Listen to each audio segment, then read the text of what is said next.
मित्रांनो, नेक्स्ट जो टॉपिक आहे आपला तो आहे फेज इन एसएचएम.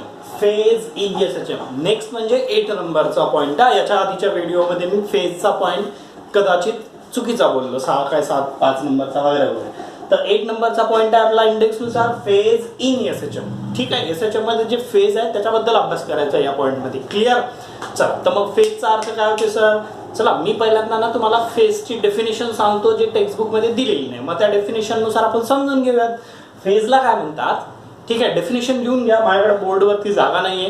ठीक आहे, कारण जेवढं टेक्स्टबुक मध्ये दिलं तेवढं तर मला घ्यावंच लागेल ना, तेवढं मला द्यावं लागेल. तर टेक्स्टबुकच्या बाहेरची जर डेफिनेशन असेल तर मग ते तुम्हाला लिहून घ्यावं लागेल. डेफिनेशन लिहा. Phase is a quantity which describes the state of oscillation of a particle performing SHM at that time instant. पुन्हा एकदा, a quantity which describes state of oscillation of a particle performing linear SHM at that time instant is called as phase. Phase. ठीक आहे, ही झाली definition. मग या definition मध्ये तुम्ही लिहिल्यानंतर तुम्हाला लक्षात येईल. तर मी काय सांगितलं बेसिकली, मी म्हटलं की जो पार्टिकल एसएचएम करतोय त्याची स्टेट ऑफ ऑसिलेशन काय आहे, याला म्हणतात फेज सर. म्हणजे बघा, आपल्याकडे एक इक्वेशन होतं की नाही, x is equal to a sine omega t plus phi. हे जरा महत्वाचं इक्वेशन आहे, बरोबर आहे की नाही? तर याच्यामध्ये या पर्टिक्युलर अँगलला फेज असं म्हणतात. याला काय म्हणतात? फेज. म्हणजे तुम्ही असं लिहू शकता, याला फेज म्हणतात. ठीक आहे, मग या फेज मध्ये काय काय आहे? Omega t plus five. Five म्हणजे काय असते? स्टार्ट कुठून झालं मोशन. फायचा काय अर्थ? Initial phase. म्हणजे मीन पोझिशन पासून स्टार्ट झालं की एक्स्ट्रीम पोझिशन पासून स्टार्ट झालं. ठीक आहे, observation t is equal to 0 ला फाय काय आहे त्याचा तो अर्थ असतो. हा, टी इज इक्वल टू 0 ला फायची किंमत काय, हा फाय असतो. ठीक आहे, आणि ते फिक्स असते.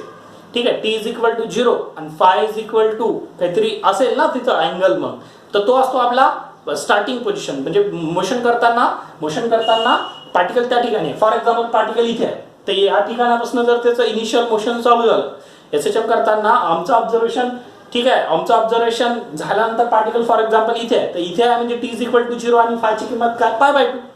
फॉर एक्झाम्पल पार्टिकल इथे आहे तर t is equal to 0, phi is equal to पण 0. मीन पोझिशनला फाय नाहीच आहे ना काही, मीन पोझिशनला पार्टिकल तर ओरिजिनलला आहे. लक्षात ठीक नाही, याला म्हणतात फेज. आणि हीच अँगल, ठीक आहे, हेच अँगल, याला ज्याला आम्ही अँगल म्हणतो sine of omega t plus phi ना, म्हणजे हा अँगल आहे बघा. साइन ऑफ ब्रॅकेटमध्ये जे असतं त्याला आपण अँगल म्हणतो मॅथमध्ये. यालाच आम्ही एसएचएमच्या भाषेमध्ये फेज म्हणतो. मग या फेजवर आम्हाला काय कळते? स्टेट कळते ना, स्टेट ऑफ ऑसिलेशन. बरं, या स्टेट ऑफ ऑसिलेशन मध्ये 3 गोष्टी असतात. एक म्हणजे त्याची पोझिशन कुठे आहे. एसएचएम करताना फक्त मीन आणि मॅक्झिमम नाही, कुठेही या इन्स्टंट मध्ये कुठेही, ठीक आहे, कुठेही असू द्या, तो तिथं त्या ठिकाणची टीची व्हॅल्यू मग 0, इथं 0 राहते. टी इज इक्वल टू 0 आता मोशन स्टार्ट होते. T is equal to 1 second 2 second 3 second, मग त्या रिस्पेक्टिव्ह तुम्हाला ती व्हॅल्यू मिळेल, ते स्टेट मिळेल ना. इथं टीची व्हॅल्यू मिळाल्यानंतर स्टेट ऑफ ऑसिलेशन मिळेल ना. म्हणजे स्टेट ऑफ ऑसिलेशन मध्ये त्यांना नेमका काय म्हणायचं, त्यांना 3 गोष्टी सांगायच्या आहेत तुम्हाला. ठीक आहे, कोणती? एक तर पोझिशन, ठीक आहे, दुसरी गोष्ट म्हणजे डायरेक्शन, ठीक आहे, आणि तिसरी गोष्ट म्हणजे ऑसिलेशन. ऑसिलेशनचं नंबर ऑफ ऑसिलेशन म्हणजे ऑसिलेशनचा नंबर किती आहे. फर्स्ट नंबरला ऑसिलेट झाला का, सेकंड नंबरला ऑसिलेट झाला का, थर्ड नंबरचं ऑसिलेशन चालू आहे का. ऑसिलेशनचे नंबर असू शकतात ना सर. फॉर एक्झाम्पल पार्टिकल मीन पोझिशनला इथं गेला, इथं आला, परत इथं गेला, परत इथं आला, म्हणजे एक ऑसिलेशन कंप्लीट झालं, दुसरं ऑसिलेशन कंप्लीट झालं, तिसरं ऑसिलेशन कंप्लीट झालं. हे सगळे ऑसिलेशन सुद्धा नंबर ऑफ ऑसिलेशन, पोझिशन आणि डायरेक्शन तर तुम्हाला माहिती आहे. स्टेट ऑफ ऑसिलेशन मध्ये या सगळ्या गोष्टी आल्या. डेफिनेशन आणि फेजचा काय अर्थ असते किंवा फेज कशाला म्हणायचं, तर ओमेगा टी प्लस फायला फेज. या गोष्टी क्लिअर आहेत? ओके. मग हे फेजच्या अंडर अशा तुम्ही असंच नका लिहू, तुम्ही फेज, याच्या खाली phase, it will give position and direction, दुसरा पॉईंट स्टेट ऑफ ऑसिलेशन. त्याच्यामध्ये या 3 गोष्टी लिहायच्या. या स्टेट ऑफ ऑसिलेशन मध्ये या 3 गोष्टी. ओके, तर याला आता मी जरा मिटवतो. घाम दिसत असेल हे, ठीक आहे, याला मी मिटवतो. यानंतर हे it give position and direction. हे शब्द डायरेक्शन आहे. ठीक आहे, यानंतर आपल्याला काय बघायचं आहे, यानंतर आपल्याला बघायचं आहे की आता फेजमध्ये काही केसेस सांगितलेत बघा, ठीक आहे, आणि त्या केसेस तुम्हाला माहिती आहेत. फॉर एक्झाम्पल पार्टिकल इथे आहे, मीन पोझिशन पासून मोशन स्टार्ट झालं, फेज किती राहणार 0 डिग्री, बरोबर आहे की नाही. फॉर एक्झाम्पल पार्टिकल इथून स्टार्ट झाला राईट एक्स्ट्रीम पासून, phase π/2. For example particle oscillation करतोय आणि ऑसिलेशन करताना इथून इथं गेला परत इथं आला, तर मग फेज किती झाला π. फॉर एक्झाम्पल पार्टिकल मोशन करताना इथून इथे गेला परत इथं आला परत इथे गेला, फेज किती झाला π नंतर 90 ना, म्हणजे 270 म्हणजे 3π/2. परत इथं आला आणि इकडच्या डायरेक्शनला गेला म्हणजे 2π झालं. म्हणजे बघा 0 आणि 2π, 0 आणि 2π एकाच ठिकाणी येते. डायरेक्शन आणि फेज पण म्हणजे डायरेक्शन आणि पोझिशन पण सारखी येते ना 0 आणि 2π ला. म्हणजे 0 डिग्रीला 0 फेजला फर्स्ट ऑसिलेशन, किंवा जर त्या 0 मध्ये मी 2π 4π 6π ऍड करत गेलो तर तसे नंबर ऑफ ऑसिलेशन कमी होतात. म्हणजे फॉर एक्झाम्पल 0 ला फर्स्ट ऑसिलेशन स्टार्ट, 2π डिग्रीला जर म्हणजे इथे असतानाचा पार्टिकलचा जर फेज 2π आहे तर याचा अर्थ त्याचं सेकंड ऑसिलेशन चालू आहे. फॉर एक्झाम्पल इथे पार्टिकल आहे, इकडच्या डायरेक्शनला त्याची इकडे त्याची डायरेक्शन आहे, इथेच आहे इकडे त्याची डायरेक्शन आहे, आणि मी म्हणलं त्याचा फेज आहे 4π, तर किती असतो ती थर्ड ऑसिलेशन आहे. ऑसिलेशन रिपीट कशा होतील 0 2π 4π अशा होतील ना. इथून बघा व्यवस्थित कळलं आपल्याला, या सर्कलवर प्लॉट करा म्हणजे व्यवस्थित कळलं. फॉर एक्झाम्पल पार्टिकल इथे आहे म्हणजे मीन पोझिशनला आहे प्रोजेक्शन नुसार, मग त्याचा फेज किती आहे म्हणजे अँगल किती आहे.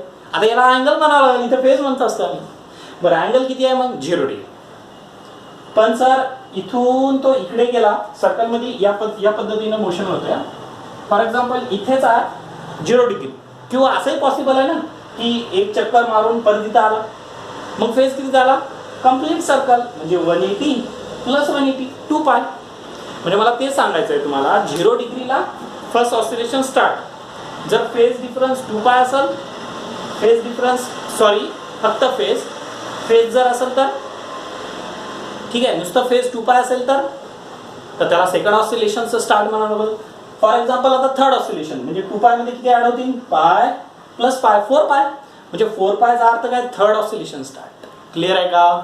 हा मग इथं बघा इथून इथपर्यंत आला, इथून मोशन स्टार्ट झालं तर 90, ठीक आहे. फॉर एक्झाम्पल इथून इथं आला, इथून स्टार्ट झालं मोशन 180, पण डायरेक्शन कुठे आहे इकडे आहे. मग फेज आम्हाला पोझिशन आणि डायरेक्शन हे महत्वाच्या गोष्टी आहेत ते देते, आणि नंबर ऑफ ऑसिलेशन पण देते. फेज आम्हाला फेजवरनं आम्हाला काय कळतं त्या पार्टिकल, बघा किती एक्झॅक्ट कळतंय आपल्याला फेजवरनं.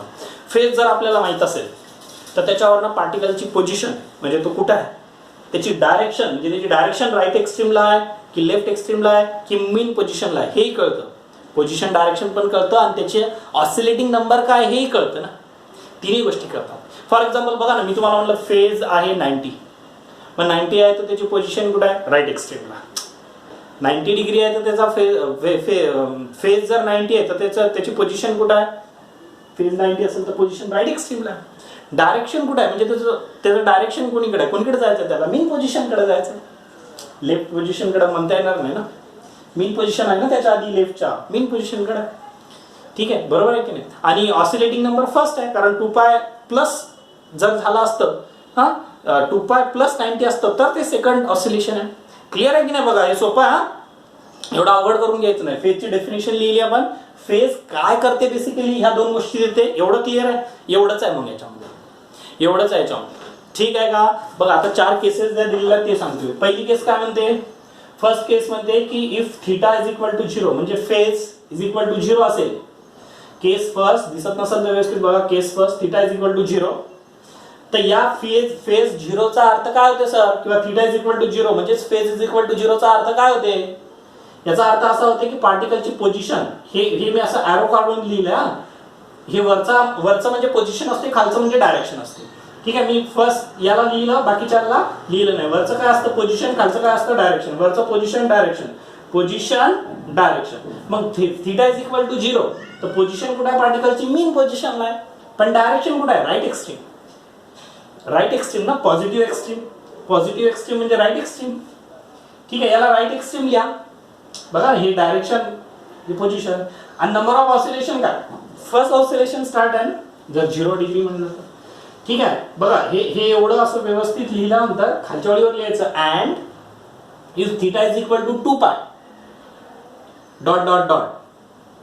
ठीक आहे, 2 पाय आणि त्याच्या मल्टिपल मध्ये म्हटलं, 2 पाय आणि त्याच्या मल्टिपल मध्ये असेल तर ठीक आहे, 2 पाय और n into 2 pi or n into 2 pi if theta is equal to 2 pi or n in bracket 2 pi. मग n म्हणजे जर 0 असेल तर 0 into anything 0, n म्हणजे 1 असेल तर 1 into 2 pi 2 pi, n is equal to 2 असेल तर 4 pi म्हणजे second oscillation, n is equal to 3 असेल तर 6 pi म्हणजे नेक्स्ट ऑसिलेशनचा नंबर. क्लिअर आहे की नाही बघा. थीटा इज इक्वल टू 0 असेल तर तुम्हाला कळाल पोझिशन कुठे आहे, मीन, डायरेक्शन कुठे आहे, पॉझिटिव्ह एक्स्ट्रीम किंवा राईट एक्स्ट्रीम, आणि ऑसिलेशन कितव्या नंबरचं चालू आहे, फर्स्ट नंबरचं ऑसिलेशन. आणि आता याच्यानंतर काय म्हणतोय मी, and if theta is equal to 2 pi और n इंटू 2 पाय, याचा अर्थ असते बिगिनिंग ऑफ सेकंड ऑसिलेशन, आणि बाकी सगळं तर सारखंच नाही. याचा काय अर्थ असते, 0च्या ऐवजी जर हे अँगल आले 2 पाय 4 पाय 6 पाय असे जर आले तर त्याचा अर्थ काय असते, beginning of second oscillation, third oscillation, fourth oscillation, आणि बाकी तर हे सारखंच. बाकी मीन पोझिशन त्याची मीन पोझिशनलाच आहे, म्हणजे मीनलाच आहे तो, आणि डायरेक्शन पॉझिटिव्ह एक्स्ट्रीमला. क्लिअर असेल असं मला वाटतं. आता याच्यासारखंच बाकीच्या याला घेतलं, 0ला हे सांगितलं, 90ला काय, म्हणजे जर केस सेकंड मध्ये आपण म्हटलं theta is equal to 90 degree और रेडियन मध्ये π/2 होईल.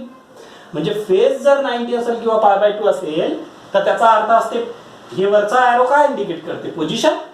तर मग त्याची पोझिशन कुठे आहे, राईट एक्स्ट्रीमला आहे, आणि त्याची डायरेक्शन कुठे आहे, मीन पोझिशन.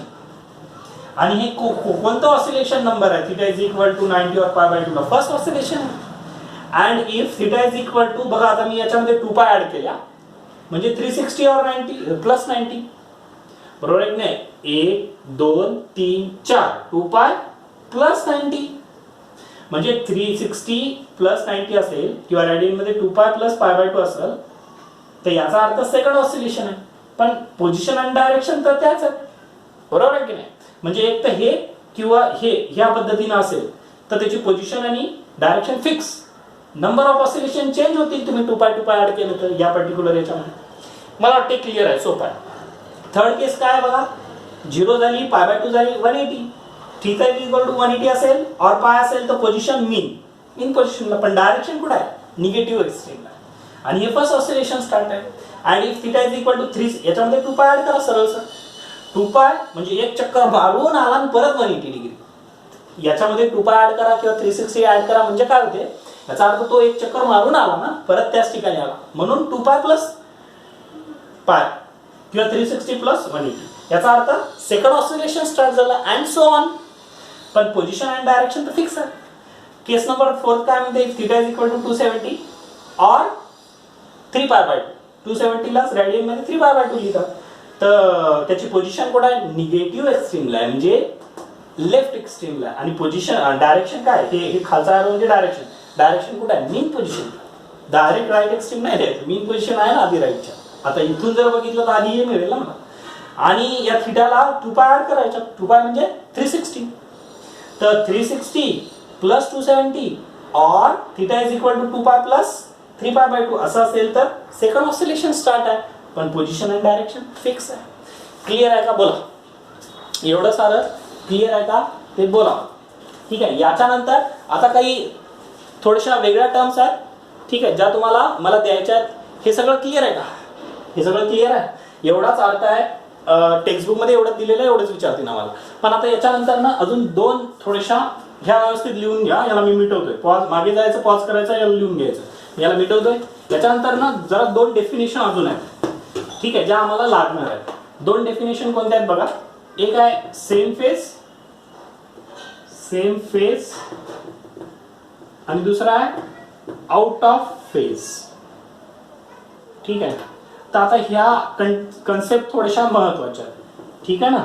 सेम फेज आणि आउट ऑफ फेज ह्या कन्सेप्ट थोड्याशा महत्वाच्या आहेत. काय अर्थ होते सर सेम फेजचा? सेम फेजचा अर्थ काय होते की जर 2 पार्टिकल आहेत जे एसएचएमच करतात, 2 पार्टिकल कन्सिडर करतोय आपण, हा 2 एसएचएम कन्सिडर करतोय, म्हणजे मग 2 पार्टिकलचा, मग 2 एसएचएम आहेत पण त्या दोघांचा फेज सारखा आहे, त्याला सेम फेज म्हणायचं, बरोबर आहे की नाही. If phase difference of two particle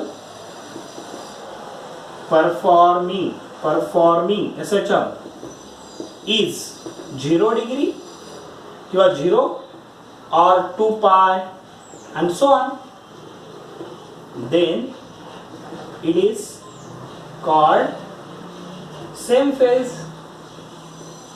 same phase मध्ये दोन SHM आहेत किंवा दोन पार्टिकल जे SHM करतायत त्यांचा फेज सारखा आहे असं केव्हा म्हणायचं?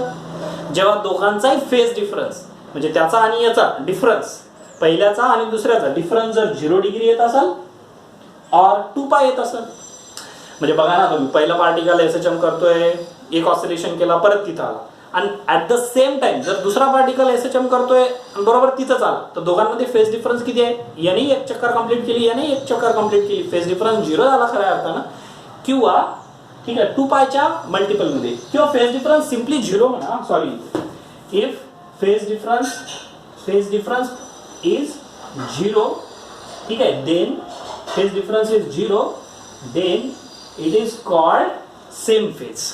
फॉर एक्झाम्पल पार्टिकल SHM करतोय, इथून मीन पोझिशन पासून राईट एक्स्ट्रीमला गेला, आणि ऍट द सेम टाइम दुसरा पार्टिकल SHM करतोय, तोही राईट एक्स्ट्रीमला गेला. दोघांचा फेज डिफरन्स किती आहे? 0. कारण याचा 180 याचा 180, म्हणजे दोघांची पण स्टेट ऑफ ऑसिलेशन सारखी. सेम फेज म्हणजे काय?